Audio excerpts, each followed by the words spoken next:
Kunanurra is situated here in the northeast Kimberley, in the heart of the Mirrong and Gadjirong country.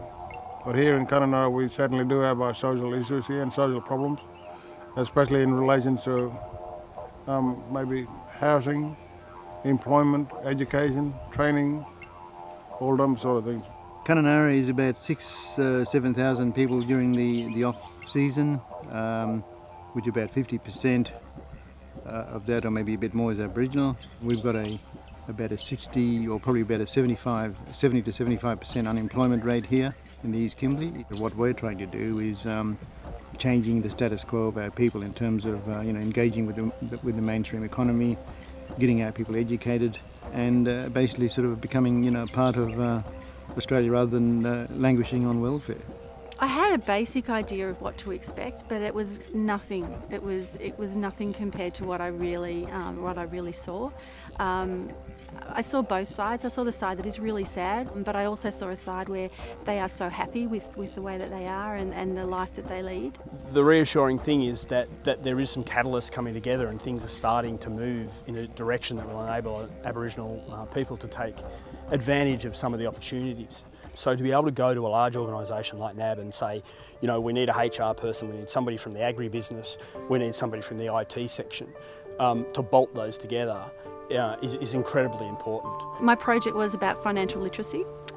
We spoke to a lot of different people in Kunanurra and surrounding towns and outlying communities about what they knew about financial literacy and financial management. We spoke to different organisations that were working all for the same reason and for the same outcome, yet they were working individually. So what we were able to do through the relationships that we built was actually combine and bring them together. Our role is to be the glue between corporate Australia and between Indigenous organisations. The amazing thing about it is that people have just come on board with Jawun incredibly quickly. Working with WUNAN on this financial literacy program wrapped completely around a transitional housing program, a project that WUNAN are actually involved in at the moment. So being able to work with them to get a structure around a financial literacy program that will support the transitional housing model will be fantastic obviously for WUNAN, but also be fantastic for the people that are living in those houses. If you're living with 12, 15 people in a house, it's hard to sort of have your own space and develop a strategy where and if you've got a young family yourself, maybe a couple of kids, it's almost impossible for them to maintain order in a house where there's people coming and going, getting your kids to school and so on.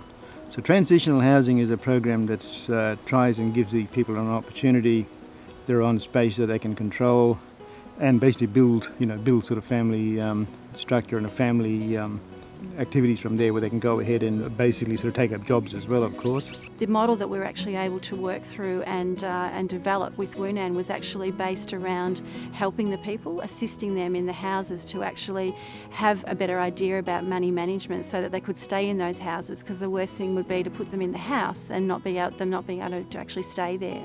We'd like to see our young people get educated and training and put into really good jobs, and we'd like our young people to get really educated, and we want, I think, in the long term for our mob to become farmers where we can own our own land and make decisions upon our own land, and where we'll be self-sufficient and also be involved in some economic development stuff as well. I'll be able to take back the skills of understanding and having more awareness about how culture really changes people's decisions about money, and how culture really impacts upon those decisions that people have and the behaviours and habits that they have in regards to money. What's really amazing is seeing the corporate secondees take the plunge and come to such a remote place in Australia where they've probably never been before, and work side by side with Aboriginal people with the one cause of actually making life better for over 2,500 people that live in our region.